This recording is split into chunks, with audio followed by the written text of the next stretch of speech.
Garage Chronicles is brought to you by June Weather Productions. No reason to do that.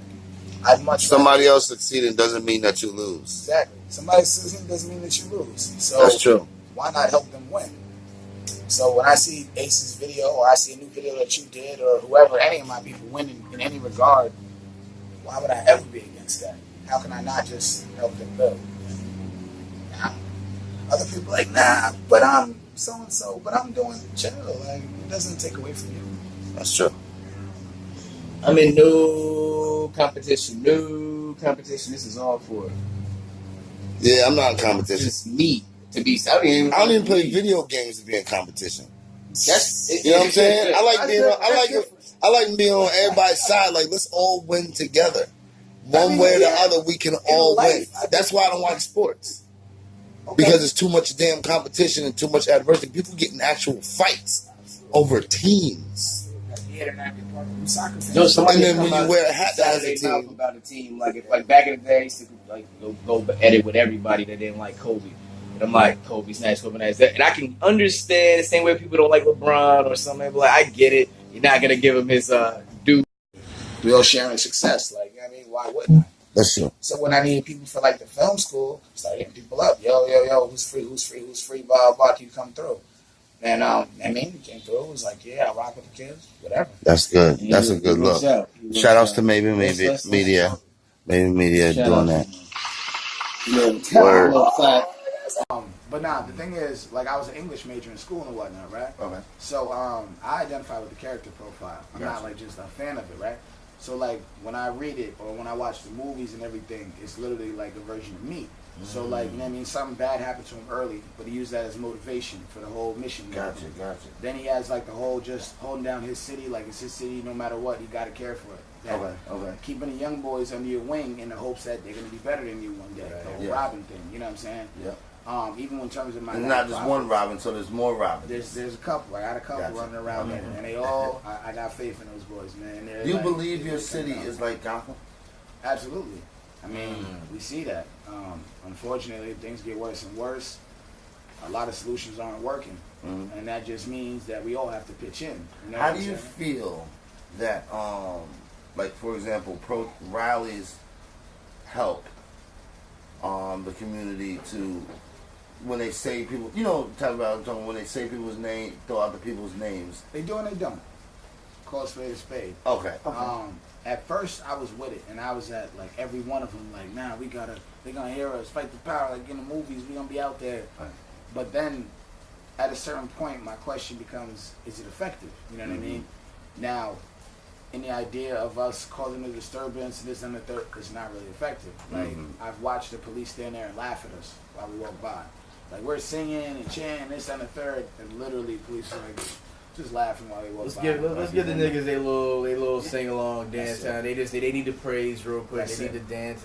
Let them get that out of their system. They'll be right back at it again. Have to do it again another week or another month. Like it's not all law enforcement. It's not all government officials. It's not. I don't think none of us are saying that. But they know who those individuals are. They just don't care, man. No matter what we're doing, if we are making progress beyond the marches and beyond the singing and because the city, this shit been going on since we were teens, man. It's been, it's happened before we was even born. It was problems, but they kept it fist. And I'm not gonna get into all that. I ain't getting deep about it, but they know they don't care is what the problem is. They just don't care. They already know they know we can march. They know what we're marching for. They know how they can help. There's plenty of cops out here like, y'all stop it. It's almost bullshit. Paycheck? Paycheck. It's not enough in that paycheck though. Like that's probably another reason too that the cop paycheck ain't that grand. Like not for the work you're technically supposed to be doing, but they don't do the work to even get that minimum check that they're complaining about. That's just I'm only speaking on Albany because that's where we live at and that's what we are embracing. I'm not too sure about everybody. There's a lot of inner cities like that as well. See, I think one of the problems is the idea of duality. Like two things can be true at the same time. So I absolutely have seen Albany cops that are the worst.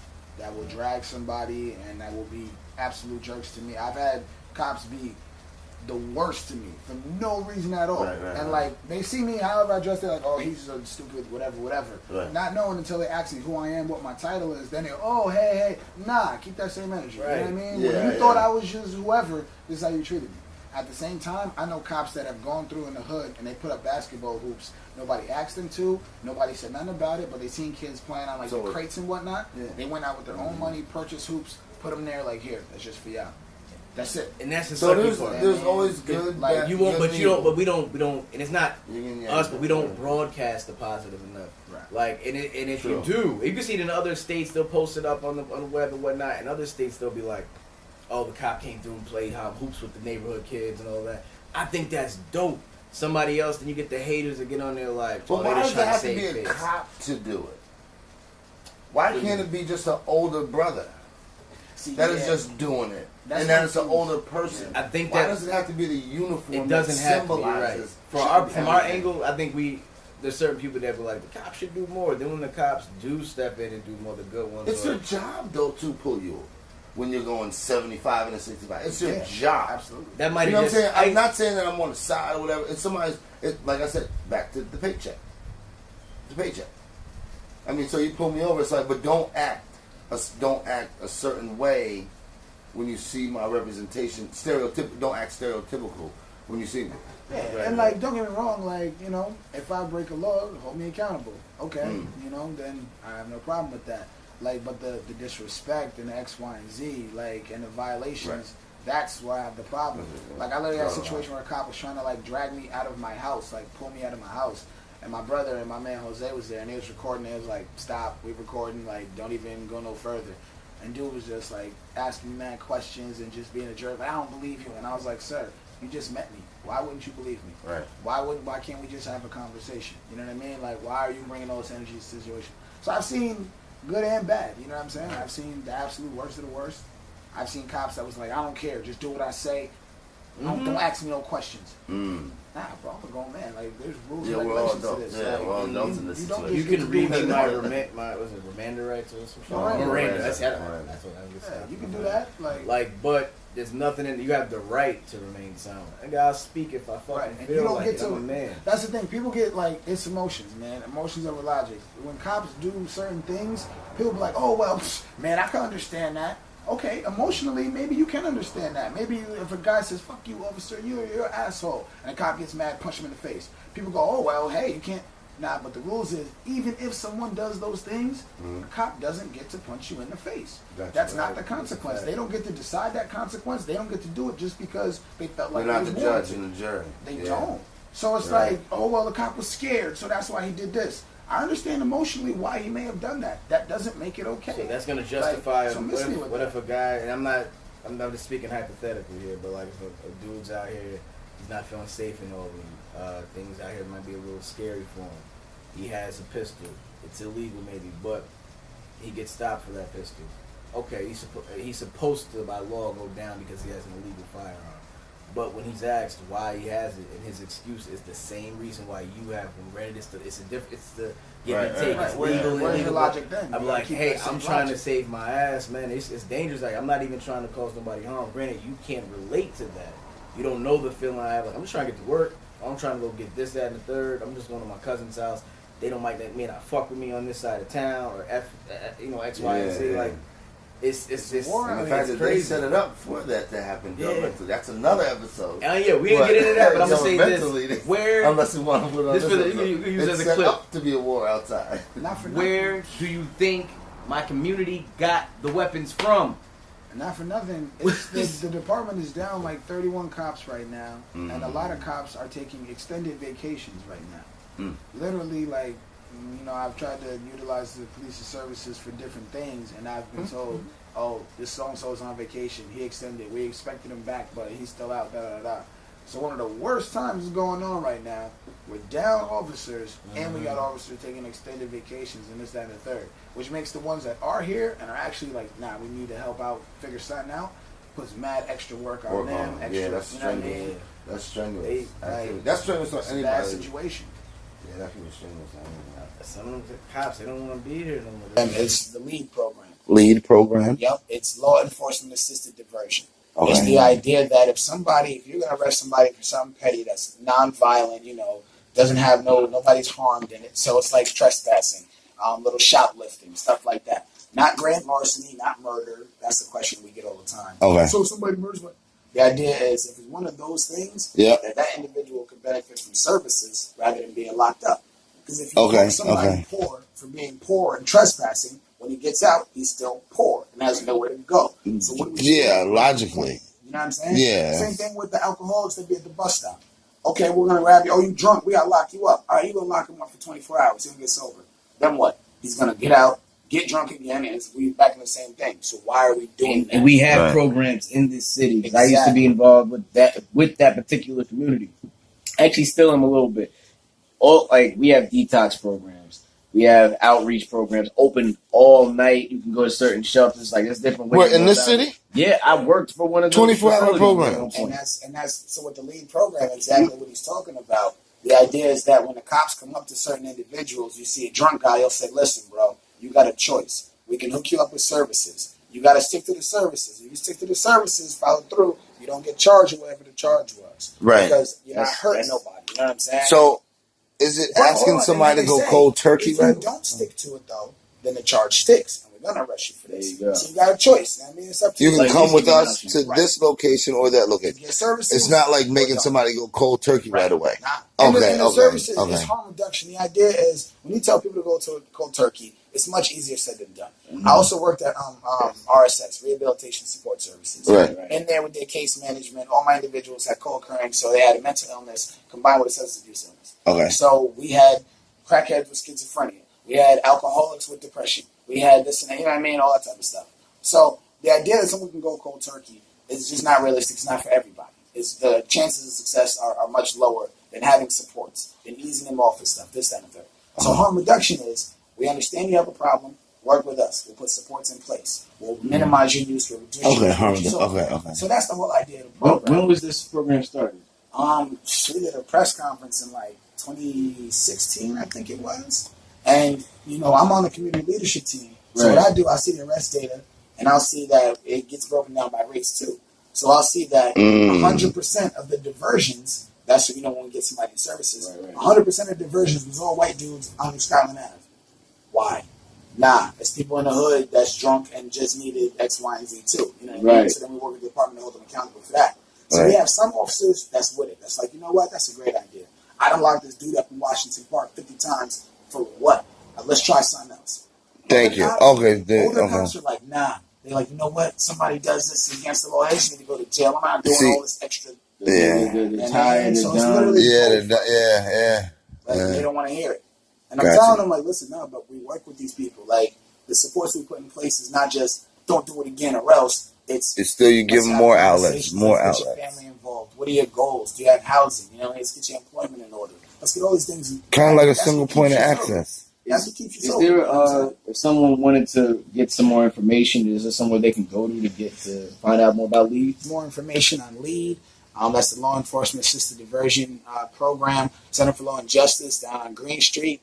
That's where we kind of operate out of. If people want to join the community leadership team, you can help us be a part of that process. Again, holding the department accountable, sharing this information with other people, because cops have to offer the diversion, but the person also has to accept it. So we have people that have been like, you know what? I don't want to be on no paperwork at all. Just give me my 24 hours, let me out. Okay, sir. You know what I mean? If that's what you choose, that's up to you. But at least he had the option. He had the option. That's the just give me the choice to either be the dickhead or cooperative. And 9 out of 10, you see that a lot of us will cooperate when you approach us the right way, no matter what, if it's the drunks, the driving, being black, whatever it is you're stopping us for. We approach us the right way, we cooperate, whether it's a ticket or we don't. It's respect. We're all not that bad. Right. So I worked at a homeless shelter. And when I worked at the homeless shelter, initially going in, I'm thinking, all right, bums, man, it's going to be crazy. Same thing I thought. I got when I first took the job on like that, I was like, they not really. I was like, it's not. They're going to be dirty. They're going to be this and that.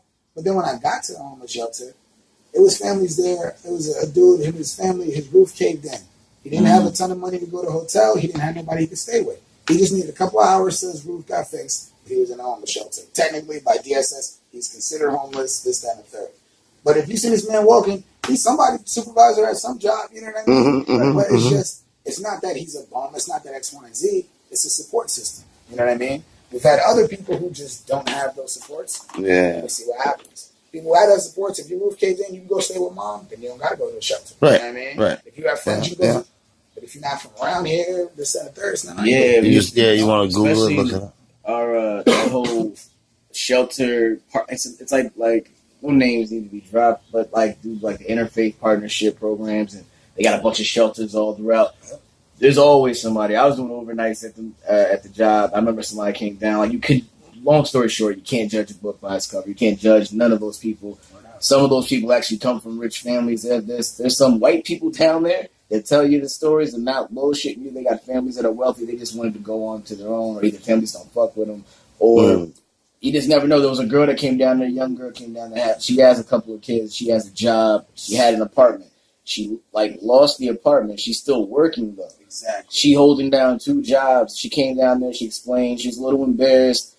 You gotta have you gotta have thick skin. You gotta be strong to want to come tell somebody your shit. Especially being young and in this day and age, you're like, damn, I gotta tell another semi-young dude that somebody gonna drag you on Facebook and talk about you. She ain't taking care of it. And this girl was super dope. Like she said, I only need it for the weekend. Yep. I'm just in a tight situation, but I'm going to work and I'm gonna be out of here. She stayed for a day and a half, left.